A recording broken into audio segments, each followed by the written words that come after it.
O ministro Edson Fachin, do Supremo Tribunal Federal, suspendeu a resolução do governo Bolsonaro que reduzia a zero a alíquota do imposto sobre importação de algumas armas. A decisão liminar ainda deverá ser apreciada pelo plenário da Corte e causou indignação entre parlamentares e cidadãos comuns. O deputado Paulo Martins afirmou: a junta de toga que governa o país decidiu suspender a redução da alíquota para importação de armas.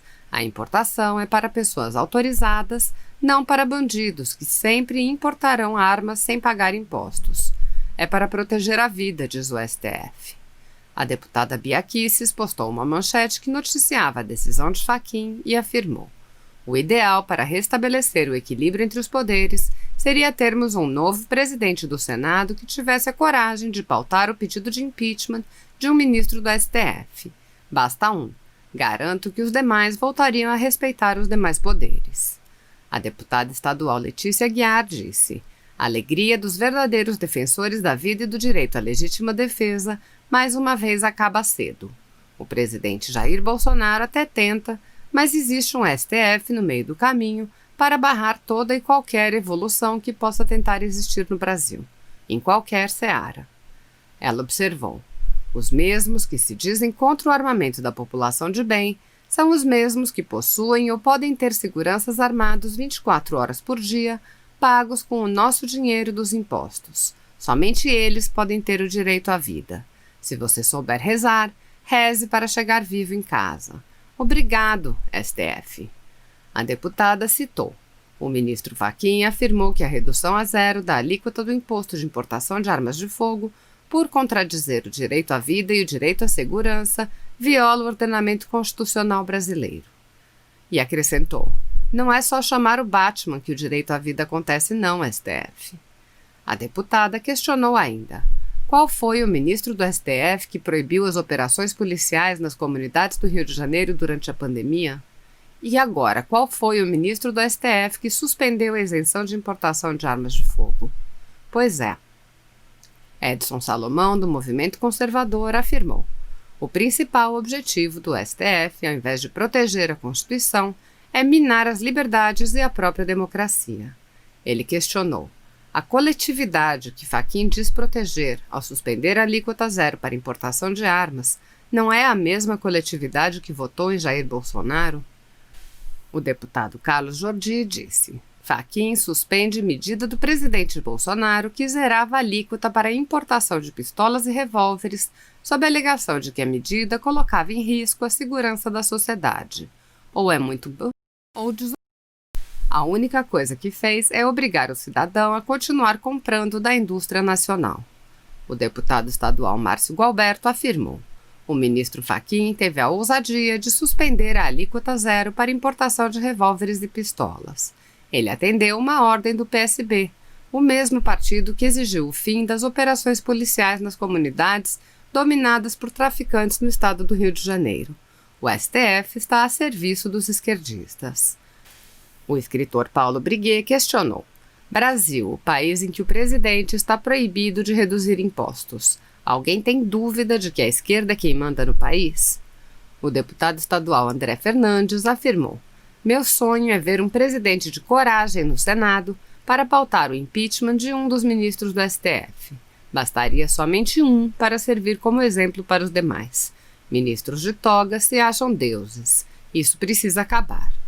O deputado José Medeiros desabafou: indignação, estupefação, não encontro palavras para ilustrar o sentimento de impotência diante de tamanho desrespeito à independência dos poderes pelo ministro Fachin. Ele acrescentou: acho que só as ruas com toda a população em cada cidade, demonstrando seu descontentamento, pode dar um freio de arrumação e fazer o Senado agir diante de tais condutas. O escritor Eduardo Matos de Alencar afirmou: a decisão do Fachin é falência do Poder Judiciário. Nunca existiu em nenhum período da história pior Suprema Corte que esta, em nenhum lugar do universo.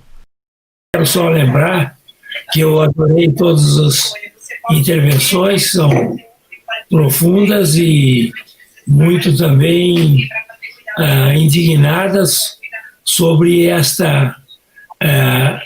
um estado de exceção que está imperando no Brasil uma ditadura do Supremo Tribunal Federal instaurada no Brasil. É uma ditadura que está sendo instaurada no Brasil por esses ministros do Supremo Tribunal Federal.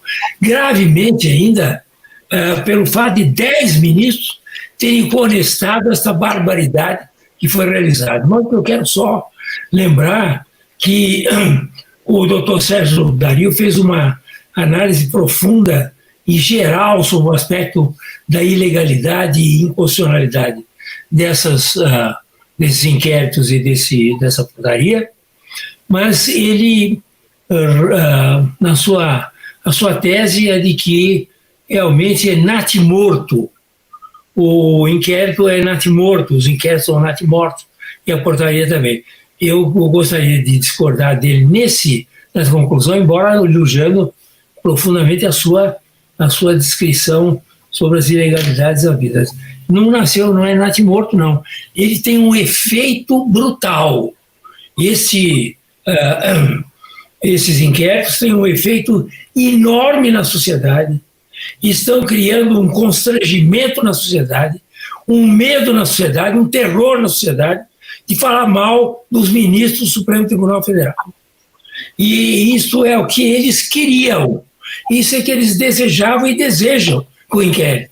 Eles não querem nada que o inquérito seja julgado em primeira instância, que vá para lá, que seja arquivado, porque não tem consistência. Não interessa a mínima.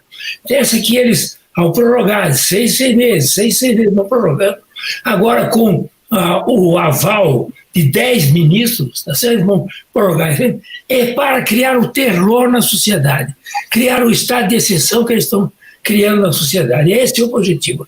E, portanto, a questão aqui também, eu gostaria de elogiar muito todos os que falaram a respeito desse assunto, principalmente o doutor Greco também, que foi muito claro na sua posição. E eles não é uma questão, é um inquérito político, é um inquérito de autodefesa de todas as barbaridades que eles fazem, certo? Eles não querem ser criticados porque eles fazem barbaridades, hora para um, hora para outro. Uma hora eles vão lá e acabam com o COAF, congelam o COAF. Depois, outra hora, eles atacam o presidente da República. Outra hora, eles atacam o PT. Outra hora, eles atacam o Centrão.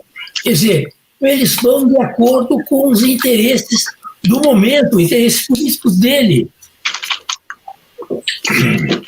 De modo que não é uma política feita a esses inquéritos, não tem a finalidade só de atacar o governo atual. Atacar quem vier, conforme as providências. O que eles querem é se autodefender, dizer, nós vamos criar todas as arbitrariedades e dominamos o país, porque eles dominam, o Supremo Tribunal Federal domina o país hoje, manda o país, dominação, aí no sentido bem político da palavra, dominam o país, tá certo? E não querem nenhuma crítica. E quem criticar, como foi muito bem explicado aqui pelo Paulo Faria, quem criticar, tá certo? É preso e usa com tornozeleira, tá certo? E usa o que precisar, porque realmente é um jeito que não pode ser criticado. É um Estado muito pior que o AI-5. Eles falam, eles querem voltar com o AI-5, eles vão prender. Eles estão praticando o AI-5. Esses inquéritos são um AI-5. Qual é a diferença deles com o AI-5? Pelas arbitrariedades, pelas violências que eles fazem contra as suas vítimas. E eles, vítimas, criam vítimas, tá certo? Porque não pode dizer absolutamente nada das coisas que esses ministros fazem com as suas famílias. Ao defender as famílias, porque a família também faz coisa errada, tá certo? Então eles sabem, que todo mundo sabe, está lá na Lava Jato, todas as denúncias, toda denúncia de empreiteira tem o nome lá de famílias dos ministros, tá certo? Então eles não querem isso, eles querem criar o terror no Brasil. Nós temos no Brasil hoje um estado de exceção por causa desses inquéritos e dessa portaria. É essa a realidade. E eles vão em frente. Eles vão agora prorrogar por mais 6 meses, daqui a pouco prorrogam por mais 6 meses, e assim vão até o fim do mundo, porque é um inquérito do fim do mundo mesmo. Então eles vão até o fim do mundo fazendo esse tipo de arbitrariedade contra a sociedade brasileira. Nós não temos mais um Estado democrático no Brasil. É conversa fiada. O Estado democrático brasileiro está suspenso, pelo menos. Não, há uma suspensão do Estado Democrático de Direito no Brasil enquanto viger esse tipo de conduta e de inquéritos e portaria do Supremo Tribunal Federal. Deixa eu só acrescentar uma coisinha aqui. A turma tá agoniada querendo solução, não é? Eu estou vendo a galera toda aqui mandando mensagem, qual é a solução, qual é a solução, qual é a solução? Eu vou até submeter uma solução a vocês, eu posso estar um pouco louco, né, com tudo que está acontecendo, mas a nossa única alternativa não é contar com o Senado, porque a gente sabe que ali é uma troca, né, de gentileza. Então, quer dizer que aí eu particularmente, junto com o senador, né, que começou o mandato ano passado, nós propusemos o impeachment do Gilmar Mendes, e obviamente que isso não vai andar, né? Então, nós temos que ter, na verdade, mecanismos populares para que a coisa funcione. Então, a minha sugestão, já que a gente tem que ter uma sugestão, a minha sugestão, primeiro, nós temos que fazer uma PEC, um projeto de emenda à Constituição, prevendo uma iniciativa popular, obrigando o presidente do Senado a colocar em pauta os processos que digam a respeito aos impedimentos dos ministros do STF. Porque se não for assim, nós não temos os projetos de iniciativa popular para as leis, por que a gente não pode obrigar ao chefe do Congresso Nacional, ao chefe do Poder Legislativo a fazer isso? Porque eles estão lá, eles são nossos representantes. Eles não são nada mais, nada menos do que nossos representantes. Mas de representantes eles não têm absolutamente nada. Então, eles fazem aquilo que é do interesse deles, não do que é do interesse do povo. Então, primeira solução, nós temos que consertar a Constituição para colocar um meio, um instrumento na Constituição para que a gente possa efetivamente colocar, para que o povo possa efetivamente julgar os ministros do Supremo Tribunal Federal. Segundo, me explica como é que funciona o sistema de freios e contrapesos com o Supremo? Cadê o checks and balances? Cadê aquilo que a gente fala tanto em faculdade, que a gente fala tanto em evento? Isso não faz de conta.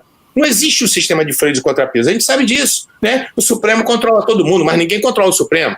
Então, o que nós temos que fazer? Nós temos que também ter um projeto de emenda à Constituição criando uma corregedoria especial para o Supremo Tribunal Federal, não compostas por ministros do Supremo, ou seja, tem que ser pessoas alheias ao Supremo Tribunal Federal. Aí sim, a gente vai começar a ter um sistema de freios e contrapesos. Ou seja, 5 pessoas escolhidas, 5 juristas renomados, escolhidos das instituições OAB, Ministério Público, Magistratura, Congresso, não importa. Mas que esses 5 sejam isentos, não façam parte da Suprema Corte e possam, inclusive, afastar os ministros. Todos nós passamos por corregedoria. Eu já respondi vários processos da minha corregedoria. Quem trabalha responde processo da corregedoria. Então, assim, às vezes os amigos, né, que são novos do BP vêm reclamar comigo, Rogério, né, tem uma representação contra mim. Eu falei, amigo, seja bem-vindo à família, é assim que funciona. Então, a gente tem que se explicar com a sociedade. Então, por que eles não se explicam? Então, na minha sugestão, para acabar com a agonia da galera aqui toda que está perguntando quais são as sugestões, na minha concepção, são 2 projetos de emenda à Constituição. Um, efetivamente, fazendo essa iniciativa popular, né? Para que o presidente do Senado, se ele não cumprir com o papel dele, porque ele é prevaricador, porque ele não cumpre com o papel, tem inúmeros pedidos de impeachment no Senado. Por que isso não se coloca em pauta? Ou seja, quer dizer que as vozes dos senadores não valem absolutamente nada?